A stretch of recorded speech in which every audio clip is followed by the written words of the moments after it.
మార్కండేయ మహాభాగా సప్తకల్పాం ప్రదీపనాం ఆయురారోగ్య ఐశ్వర్యం దేహితే పురిపుంగవాం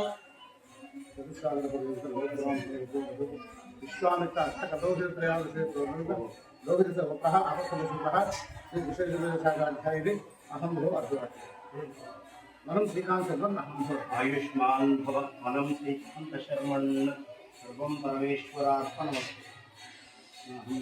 హరి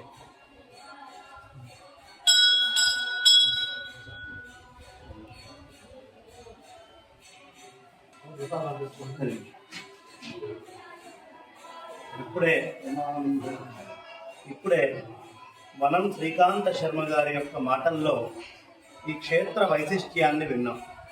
ఇక్కడ నవబ్రహ్మలుగా ఒక్కొక్క బ్రహ్మ పేరుని ప్రత్యేకంగా చెప్పుకుంటూ వచ్చారు. అందులో వారు ఒక నిగూఢమైన రహస్యాన్ని చెప్పారు.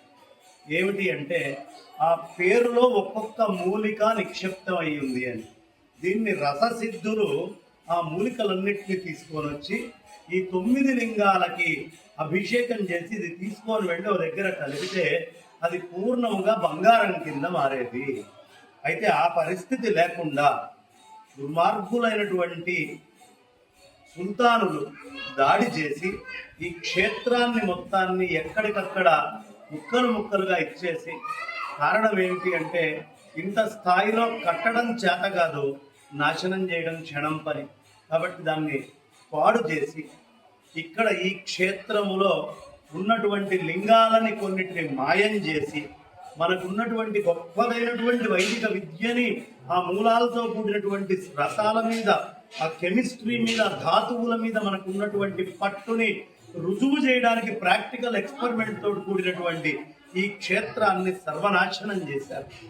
ఆ చేయడమే కాకుండా దాంట్లో భాగంగా మన లింగాల మీదే మాదేదో చాలా గొప్పది అని ప్రతిష్ఠ చేసుకొని ఇప్పటికీ అప్రతిష్ట పాలుగానే ఈ క్షేత్రాన్ని ఉంచే పరిస్థితుల్లో ఉంది. ఇప్పటికైనా సనాతన వైదికులందరూ కూడా కళ్ళు తెరిచి బాలబ్రహ్మేశ్వరుడి యొక్క పూర్ణత్వం ఏదో, ఏది ఉందో అది మళ్ళీ సాధించుకోవాల్సినటువంటి అవసరం ఉంది. కళ్ళు తెరవండి. మన చరిత్రని, మన ధర్మాన్ని, మనకి మన రుచునిచ్చినటువంటి మహత్తుని కాపాడుకోవాల్సినటువంటి బాధ్యత ఉంది. ఎక్కడో కుంభమేళాన్ని పంచాంగంలో చూసి వెళ్ళి మునకలు వేయటం కాదు.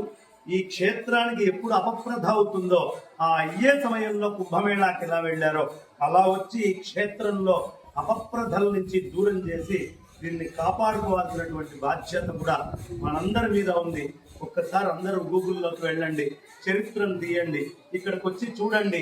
ప్రతి రాయి దాని వైభవాన్ని చెప్తోంది, దాని పతనాన్ని చెప్తోంది. వైభవాన్ని గుర్తించండి, పతనం ఎక్కడెక్కడ జరిగిందో దాన్ని దిద్దుకోవాల్సినటువంటి అవసరం ఇవాళ వైదిక సమాజానికి ఎంతైనా ఉంది. కాబట్టి ఓ హిందువులారా, కళ్ళు తెరవండి, జాగోరే జాగో, మేలుకొని మళ్ళీ మన ధర్మాన్ని పరిరక్షించండి. ఒకవేళ ఇవాళ కళ్ళు తెరవకపోతే మళ్ళీ మన వాళ్ళ సమయం వచ్చేటప్పటికీ వీటి మీద జరిగే దాడిని వాళ్ళెవరూ ఆపలేరు. ఇవాళ కళ్ళు తెరిస్తేనే ఈ ధర్మాన్ని కాపాడుకోగలరు. బాలబ్రహ్మేశ్వర స్వామి మళ్ళీ సనాతన వైదిక తేజానికి ఆ శక్తిని ఇవ్వాలని మనస కోరుకుంటూ, అర్చకులు లోపల ఉండేటువంటి ఆ దేవత రెండు అభిన్నం కాబట్టి వీరి ముఖతః ఇక్కడి నుంచి వారికి ఈ విజ్ఞాపనాన్ని పంపిస్తూ నా వారికి విరామాన్ని ఇస్తున్నాను. స్వస్తి.